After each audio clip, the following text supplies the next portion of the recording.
प्रोकिस्ता education academy से जुड़े हर साथी को मेरा नमस्कार, बहुत बहुत प्यार। सुनील यादव जी ने जैसा बड़े अच्छे शब्दों में आपको शॉर्टकट में समझाया कि इस ऑफर को एक अपॉर्चुनिटी की तरह ले,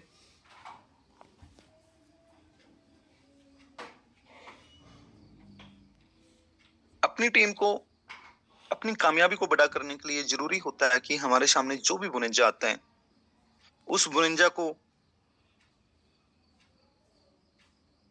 एक एक्सेप्टिव लीडरशिप मोड के अंदर स्वीकार्यता के साथ सबके बीच में लेके जाना होता है। उसी के बेस पर हमारी एक्सेप्टेंस जो है वो प्रेजेंटेटिव बनती है, एक्सेप्टिव बनती है। आइए दोस्तों आगे बढ़ते हैं थोड़ी सी आज की जो हमारी जानकारी है वो क्रिप्टो करेंसी, ये शब्द क्या है इसके ऊपर है। क्रिप्टो प्लस करेंसी, ये दो शब्दों से बन के बना है।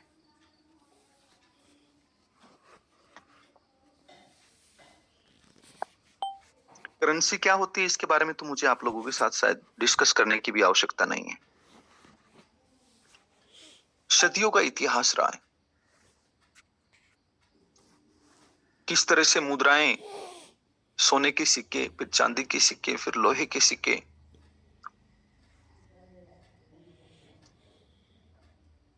और वो सिक्कों की दुनिया आज भी चलती आ रही है। और सिक्कों की दुनिया के साथ कैसे 1950s के आसपास चाइना का कागज का नोट आना, पेपर मनी जिसको हम बोलते हैं, पेपर मनी से ड्राफ्ट मनी का आना, ड्राफ्ट मनी से चेक्स का आना, और चेक्स के बाद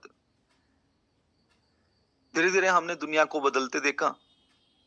ऑनलाइन पेमेंट्स जिसको हम बोलते हैं, ट्रांसफर के माध्यम से आईएमपीएस, आरटीजीएस, फिर हमने यूपीआई का वो जमाना देखा जहां आप एक मोबाइल से दूसरे मोबाइल पे अपने अकाउंट से किसी भी अन्य अकाउंट में तुरंत पैसा ट्रांसफर कर सकते हैं।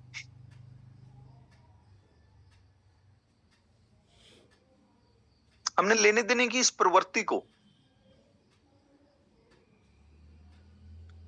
सेंट्रलाइज प्रोसेस और सिस्टम्स के माध्यम से, जैसे कोई भी सेंट्रल बैंक है उसके नीचे दुनिया भर के बैंक है, फिर दुनिया भर की फाइनेंशियल एप्स है, इन सब के द्वारा लेन देन करते देखा।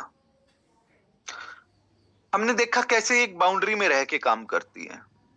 इंडियन फाइनेंशियल सिस्टम सिर्फ इंडिया के लिए वैलिड है, अमेरिकन फाइनेंशियल सिस्टम सिर्फ अमेरिका के लिए वैलिड है, Russian financial system only valid for Russia.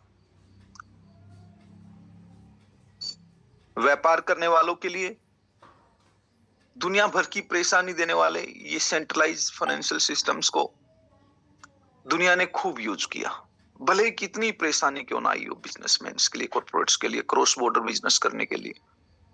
हमने कितनी दफा ऐसी इमरजेंसीज को देखा इस फाइनेंशियल सिस्टम के अंदर, जब एक पिता फाइनेंशियली अपने पुत्र की हेल्प नहीं कर पा रहा हो।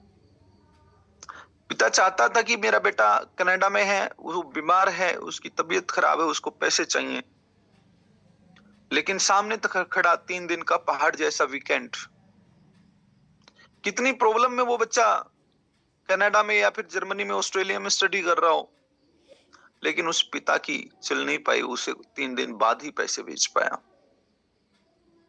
ऐसे फाइनेंशियल सिस्टम में जो कि सेंट्रलाइज फाइनेंशियल सिस्टम बनाया गया ह्यूमन की हेल्प करने के लिए था, ऐसी ऐसी कठोर प्रॉब्लम्स को फेस करना पड़ा।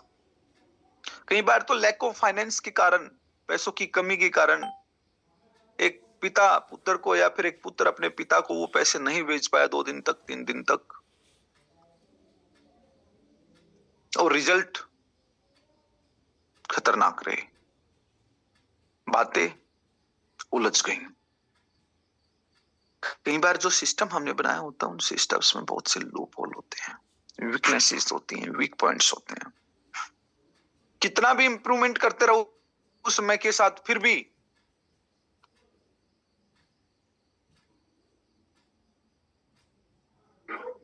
वो इम्प्रोवाइजेशन उतना फिट नहीं बैठता, उतना ट्रांसपेरेंट नहीं हो पाता जितना कि चाहिए होता है आज की दुनिया को। सेंट्रलाइज फाइनेंशियल सिस्टम, इस करेंसी को जब हम पूरा डीपली वे मुद्राओं से लेकर आज एडवांस मनी ट्रांसफर एप्स तक जाते हैं, तो हम देखते हैं कि ये सेंट्रलाइज होने के कारण, हर देश का अलग फाइनेंशियल सिस्टम होने के कारण वो फ्रीडम लोगों के पास नहीं है कि दुनिया भर में आज ग्लोबल मार्केट की बात चल रही है, ग्लोबल कनेक्टिविटी की बात चल रही है, लेकिन ग्लोबल फाइनेंशियल एक्टिविटीज की बातें नहीं हो पाती। आज भी सेंट्रलाइज सिस्टम के अंदर वो फ्रीडम ग्लोबल फाइनेंशियल एक्टिविटीज की नहीं है जो कि देखने को मिल जानी चाहिए थी अभी तक। वो ट्रांसपेरेंसी आज भी मिसिंग है, जिस ट्रांसपेरेंसी के आधार पे हम ये बात करते हैं कि ग्लोबलाइजेशन होगा। आज भी सेंट्रलाइज फाइनेंशियल सिस्टम के पास बहुत सी अधूरी इंप्रूवाइजेशंस हैं, जिन सभी समस्याओं को फुलफिल किया डिसेंट्रलाइजेशन ने।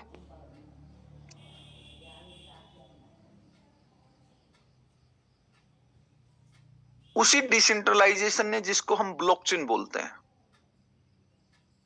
ट्रांसपेरेंसी का ऐसा पैमाना दिया कि जो है उसे कोई बदल नहीं सकता। कितने ही बैंकों को हैक कर लिया गया है, पैसों को इधर से उधर कर दिया गया है, वो फाइनेंशियल लॉसेज लोगों की पॉकेट से ही पूरा होता है या गवर्नमेंट के खजाने से पूरा होता है। लेकिन डिसेंट्रलाइजेशन में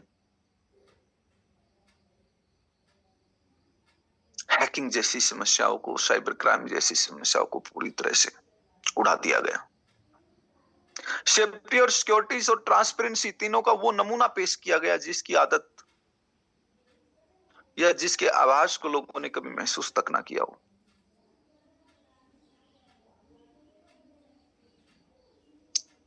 क्रिप्टो, ये शब्द जब करेंसी के साथ जुड़ा तो हैरान कर देने वाली बात थी कि क्रिप्टो से क्या अभिप्राय होता है। क्रिप्टो लिया गया है cryptography.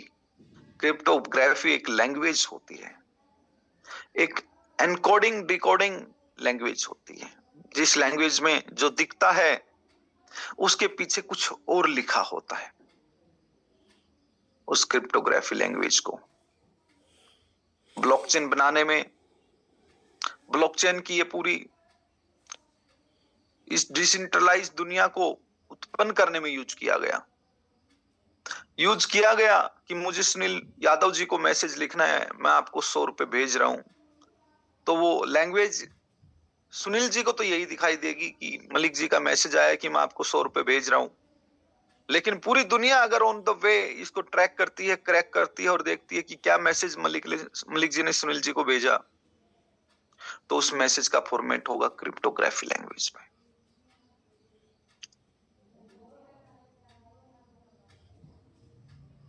AXY PhD alpha $#, SU KTM, इसका क्या अभिप्राय हुआ? ऐसे शब्द लिखे होंगे जिनके बारे में आप सोच भी नहीं सकते, और सुनील जी को दिखाई दे रहा है कि मलिक जी का मैसेज आया, मैं आपको 100 रुपए भेजता हूं। मतलब जिस व्यक्ति को मैंने, जिस एड्रेस पर मैंने मैसेज भेजा, उनकी प्राइवेट की से ही इसे डिकोड किया जा सकता है, अदरवाइज आप कभी इसे डिकोड कर ही नहीं सकते कि इसका अभिप्राय क्या है।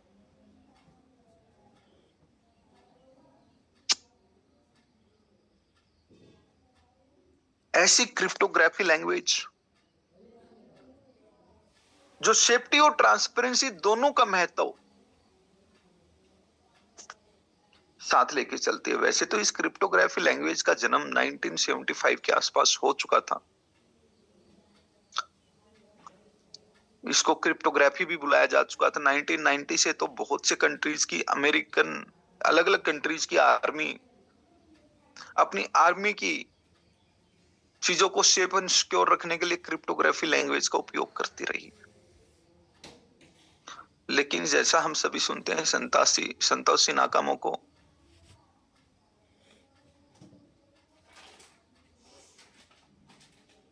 जिन्होंने बिटकॉइन ब्लॉकचेन का इजाद किया, जन्म दिया, उसको फाउंड किया, उसको फर्स्ट टाइम ब्लॉकचेन के अंदर क्रिप्टोग्राफी लैंग्वेज का यूज करने वाले व्यक्ति थे। अब क्रिप्टोग्राफी पे उन्होंने एक टेक्नोलॉजी, एक ब्लॉकचेन क्रिएट की थी, और उस ब्लॉकचेन को जिस पर्पज से बनाया गया था वो था एक डिजिटल करेंसी, एक डिजिटल एसेट्स, एक फ्यूचर करेंसी, एक ग्रोथ करेंसी, जिसका वो चाहते थे आने वाले टाइम में यूटिलिटीज के रूप में लेन देन के लिए दुनिया यूज करे, डिजिटल एसेट्स के रूप में उसका उपयोग करें, उसको होल्ड करें। और देखते ही देखते उस डिजिटल करेंसी को उसने नाम दे दिया क्रिप्टो करेंसी। और उस क्रिप्टोग्राफी लैंग्वेज से, उस डिसेंट्रलाइजेशन पावर से मिलकर जन्म हुआ उस शब्द का, जिस शब्द पे आप सब मिलकर काम कर रहे हैं, क्रिप्टो करेंसी।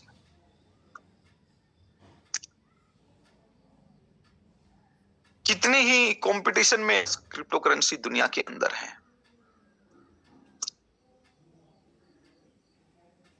लगभग 25 लाख।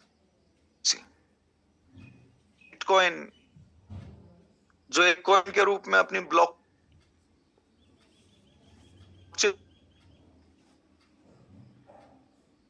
को रिप्रेजेंट करने को, इथेरियम की ब्लॉकचेन ने एक नई दी दुनिया को एक नई चीज दी जिसको हम ERC-20 बोलते हैं, प्रूफ ऑफ स्टेक बोलते हैं जिसको। और उस proof of stake ERC-20 blockchain ने दुनिया अपनी मर्जी से अपने हिसाब से टोकन बनाने की छूट दी। विदाउट ब्लॉकचेन बनाए कोई भी स्मार्ट कॉन्ट्रैक्ट लिख सकता है और कोई भी अपनी क्रिप्टो करेंसी बना सकता है। और ऐसी छूट जब दुनिया को मिली तो दुनिया ने लाइन लगा दी। ट्रॉन ने 4 चांद लगाने का काम किया, सोलाना ने उसको और शिखर पर ले जाने के काबिल बनाया इंडस्ट्री को। हमने देखा धीरे धीरे आती आती ब्लॉकचेन में और भी ब्लॉकचेन आई, और उन्हीं ब्लॉकचेन की दुनिया में जहां एक तरफ लोग ब्लॉकचेन अपनी लेके आ रहे हैं, वही दूसरी तरफ बनी बनाई ब्लॉकचेन के ऊपर अपना स्मार्ट कॉन्ट्रैक्ट लिख कर लोग टोकन अपने लेके आ रहे हैं। हमने देखा और पहचाना दुनिया को, और उस इंडस्ट्री का जिसका जहां अपार असीमित संभावनाएं लोगों के लिए हमें दिखाई दी, वहां हमने भारत की तरफ से आप सभी लोगों के सहयोग से कदम उठाए और ब्लॉकिस्ता ब्लॉकचेन के रूप में अपने अस्तित्व को प्राप्त किया, शुभारंभ किया एक ब्लॉकचेन की दुनिया में जहां डिसेंट्रलाइजेशन और ट्रांसपेरेंसी का अद्भुत योग है। आने वाले समय के लिए जहां असीम संभावना ही नहीं, इस डिजिटल एसेट्स को रिमार्केबल, मिराकल फ्यूचर को क्रिएट करने के लिए उपयोग किया जा सकता है। हम सब एक अद्भुत फाइनेंशियल फ्रीडम की तरफ जा सकते हैं। ऐसी डिजिटल एसेट्स को हम आपके बीच में लेके आए, और मुझे बहुत खुशी है कि आप सभी उस डिजिटल एसेट्स को आज समझने के लिए मॉर्निंग में 7 बजे हमारे साथ होते हैं। ब्लॉकिस्ता एजुकेशन एकेडमी ने जो बीड़ा उठाया कि हम हर एक व्यक्ति को क्रिप्टो करेंसी और इसकी टेक्नोलॉजी से संबंधित पूरा ज्ञान सभी को देंगे, उस पर आप सभी खड़े होते हैं। आप सभी साथियों को इसके लिए बहुत बहुत आभार। खुशी है मुझे कि हम टाइम से हमारे नंबर्स आज बढ़ते जा रहे हैं, और इसको आप जितना ज्यादा हो सकता हो अपने लीडर्स के बीच में बढ़ाइए।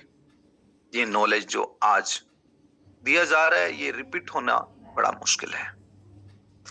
रिपीट होगा तो पेड होगा, पैसे देकर रिपीट होगा। ये बात ध्यान रखना पूरी कम्युनिटी।